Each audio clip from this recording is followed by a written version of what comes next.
আরে দেখুন এই লোকটা যখন এই কাঠের গুঁড়ির উপর কোপ দিল তখনই তো সঙ্গে সঙ্গে তার ভিতর থেকে এতগুলো সোনা বের হয়ে আসলো। ভালোভাবে খুঁজে দেখো এখানেই আছে ওই কাঠটা। কি হয়েছে ভাই, এখনো পাওনি ওই কাঠটা? আরে ভাই এখনো পাইনি, যদি না পাই তাহলে তো আমি পাগল হয়ে যাব। তুমি চিন্তা করো না, চলো ওইদিকে গিয়ে দেখি। আরে বাপরে, কাঠের ভিতর থেকে এতগুলো সোনা বের হলো। ভাই একটা কথা শোনো। হ্যাঁ ভাই বলো। বুঝতেছি না এই মালিক সকাল থেকে খড়ির ভিতরে কি খুঁজতেছে।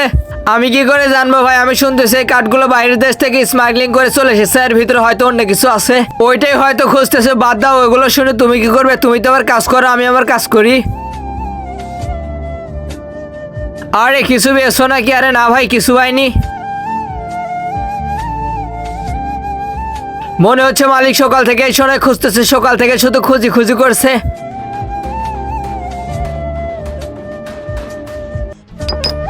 আরে এই সোনা যদি আমি লুকিয়ে রাখতে পারি তাহলে তো আমার 14 গোষ্ঠী বসে বসে খাবে। এইগুলো কাঠের ভিতরে তো রেখেছিলাম। আরে ভাই আপনি কেন এই সোনাগুলো কাঠের ভিতরে লুকাইছেন? সোজা সোজা আনলেই তো হইতো। আরে বেকুব, আমরা সোনা স্মাগলিং করতেছি, এই কারণে তো সোনাগুলো লুকিয়ে আনছি। আরে চিন্তা করো না, পিছনে অনেক কাঠ পড়ে আছে, ওর ভিতর থেকে হয়তো বের হয়ে যাবে। কই দিকে যাচ্ছ? এইদিকে আসো, এইদিকে। আরে তোমার কাছ তো কুড়াল দিয়ে কাঠ কাটা। জিজি মালিক, কতগুলো কাঠ কাটছো তুমি? এই তো আর 10টা। আচ্ছা এটা বলো, কাঠের ভিতর থেকে তুমি কিছু পাইছো নাকি? আর কি পাও মালিক? কিছুই তো পাইনি। আচ্ছা যদি কিছু পাও তাহলে আমাকে বইলো, ঠিক আছে মালিক। এই শোনো, তুমি এই কাঠগুলো কোথায় নিয়ে যাচ্ছ? আড়ি দিয়ে কাটতে যাচ্ছি, কুড়াল দিয়ে কাটতে পারলাম না, অনেক ভারী তো। আরে বেকুব, আড়ি তো পিছনে, তুমি আগে যাচ্ছ কেন?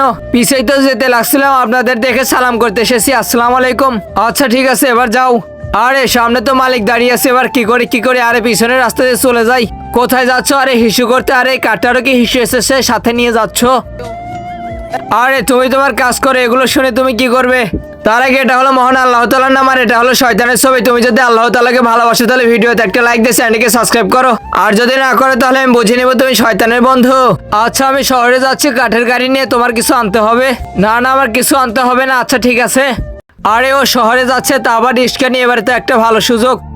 বন্ধুরা তারপর কি হলো সেটা দেখার জন্য ভিডিওতে একটা লাইক দিয়ে চ্যানেলকে সাবস্ক্রাইব করে কমেন্ট বক্সে পার্ট 2 লিখে যাও।